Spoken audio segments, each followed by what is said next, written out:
পদ্ম, কি হচ্ছে আমাকে বল। পদ্ম, কি হয়েছে আমাকে বল, কি হয়েছে? আমি কিছু বুঝতে পারছি না, আমাকে সবকিছু খুলে বল।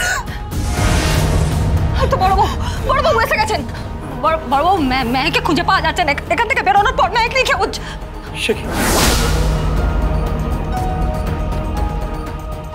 ও কি মেয়েকে সঙ্গে ছিল না? হ্যাঁ বড়বাবু। কি হয়েছিল? আমি বলছি, ওই মেহেক দিদিমণি আমার পোশাক পরে সেজেছিল, আর আমি মেহেক দিদিমণির পোশাক পরে আমাকে সাজিয়ে দিয়েছিল মেহেক দিদিমণি। তারপর অঙ্কিতা দাদাবাবুর সঙ্গে মজা করার জন্য আমরা এখানে চলে আসি। চলে আসার পর মেহেক দিদি বলছিল যদি অঙ্কিত দাদাবাবু মেহেক দিদিকে ভালোবাসে ঠিক খুঁজে পাবে, ঠিক চিনতে পারবে।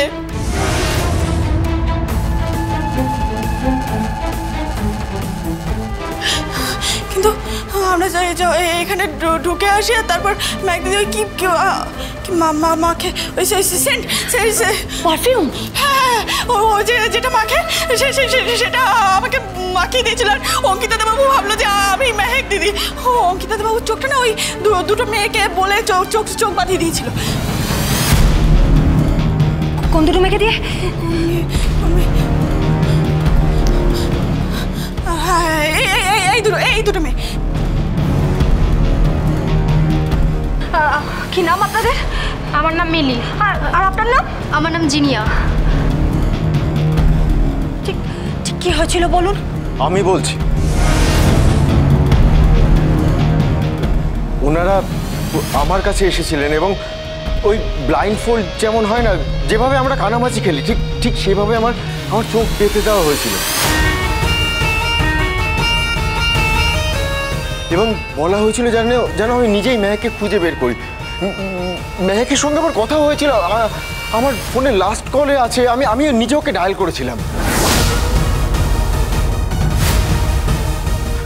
মেহেক নিজে বলল হ্যাঁ আমাকে খুঁজে বের করো দেখি। আমি ওকে খুঁজতে আরম্ভ করে ওকে খুঁজেছিলাম এবং একসময় আমি মেহেককে ধরেও ফেলেছিলাম। তখন আমি নিজের চোখের পট্টিটা খুলে ফেলি এবং দেখলাম মেহেক ওই ড্রেসটা পরে ওখানে দাঁড়িয়ে ছিল। আমি তো বুঝতে পারিনি ওটা। আমি তাকে ঘোরাই এবং দেখি ও মেহেক নয়, ও পদ্ম ছিল।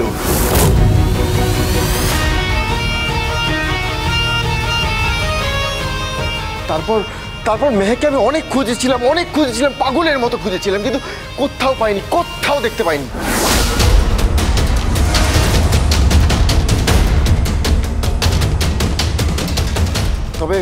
তবে হ্যাঁ, এখানে আমি অন্য একজনকে দেখতে পেয়েছিলাম। কাকে? ওই স্যান্ডি বলে যে ছেলেটা আছে না, তাকে। কি? হ্যাঁ, ওই স্যান্ডি বলে ছেলেটাকে, কৃপানের বন্ধু।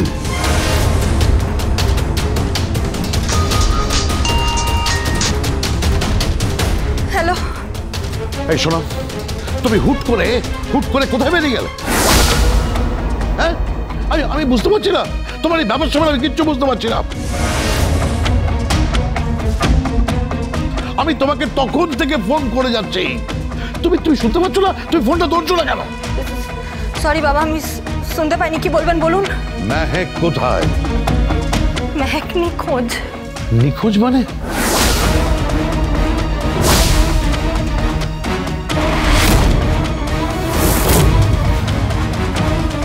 নিখোঁজ মানে নিখোঁজ, আপনি বুঝতে পারছেন না?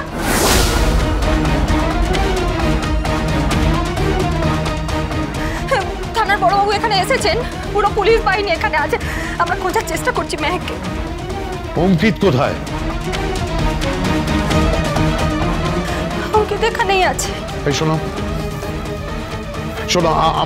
আমার মেয়ের যদি কিছু হয়ে যায় আমি তোমাকে ছাড়বো না, এই কথা বলে রাখলাম। দাদা, ফোনটা দিন। আপনি ফোনটা একবার দিন। হ্যালো। হ্যাঁ গীতা, কি ভেবেছো তুমি?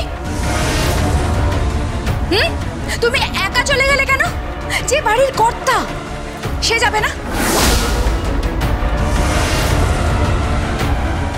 যার মেয়ে হারালো সে যাবে না? আশ্চর্য, সব ব্যাপারে তোমার খবরদারি না? হ্যাঁ, কি মনে করেছো তুমি? কি করো তুমি? আরে ওকে বকছো কেন? বকো না, চুপ করো। দাও ফোনটা, দাও দাও। হ্যালো হ্যালো নাথবো, বাড়ির মেয়েটাকে খুঁজে দে রে। ওর তো বিয়ে ঠিক হয়ে গেছে। ওর যে বড় স্বাদ, ও যে অঙ্কিতকে ভালোবাসে। আপনি চিন্তা করবেন না ঠাম্মি, আমি মেহেককে ঠিক ফিরিয়ে আনবো। আপনি একদম চিন্তা করবেন না, আমি মেহেককে ফিরিয়ে আনবই।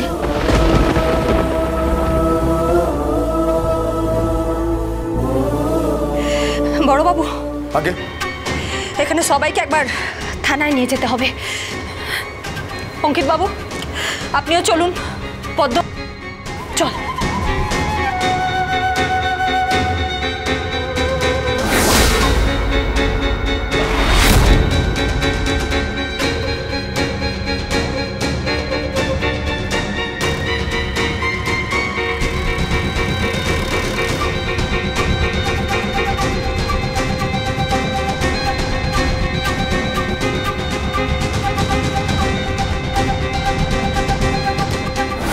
প্রথম আমি বন্নির মতকে সাপোর্ট করছি। এটা আমাদের একটা পরিবার, আমাদের একটা আভিজাত্য আছে, আমাদের একটা সুনাম আছে। সবকিছু নষ্ট হচ্ছে। নষ্ট হচ্ছে কেন বলছেন দাদা? নষ্ট হয়ে গেছে, সবকিছু শেষ হয়ে গেছে আমাদের। আর শুধু ওই গীতার জন্য সবকিছু শেষ হয়ে গেছে।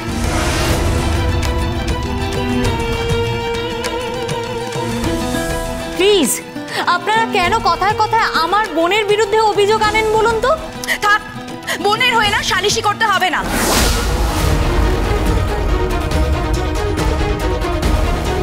তুমি তো বোনের এগেইনস্টে ছিলে, তাই না? বড় লোকের ছেলে, তাকে দেখে এই সাত্বিক ওকে বিয়ে করেছো তুমি? হ্যাঁ, ঠকিয়েছো ওকে, সব মিথ্যে পরিচয় দিয়েছো, ফোন টোন করেছো, কি কি করেছো আমরা জানি না?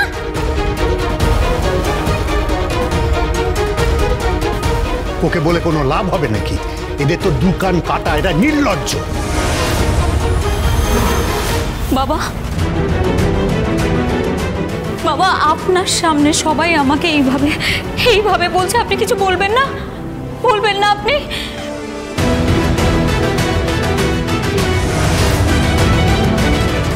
বাবা,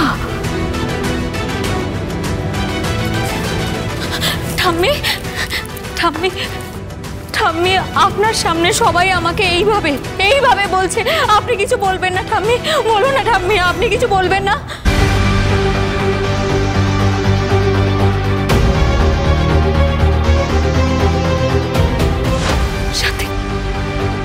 সাথে তুমি কিছু বলবে না? তুমি তো এখানেই দাঁড়িয়ে আছো, আমি তো তোমার স্ত্রী সাথে।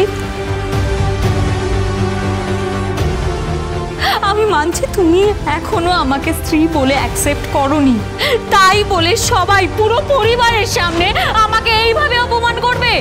অপমান? অপমান কেন বলছো তুমি? এটা তো সত্যি কথা, সবাই তো সত্যি কথাই বলছে, এটা তো মিথ্যে কথা নয়।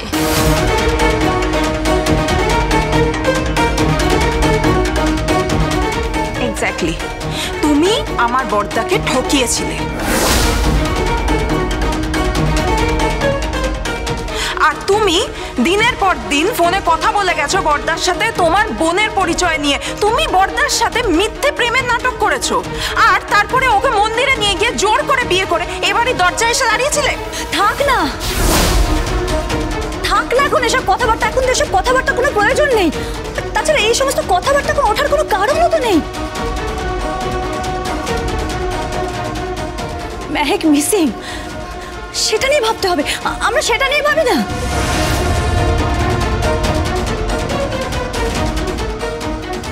বিয়ের ডেট ফিক্সড হয়ে গেছে, সমস্ত কিছু ঠিক হয়ে গেছে, এখন ওর কি হবে? ও যদি এখন মিসিং হয়ে যায় তাহলে কাগজে ওকে নিয়ে কত লেখালেখি হবে। আর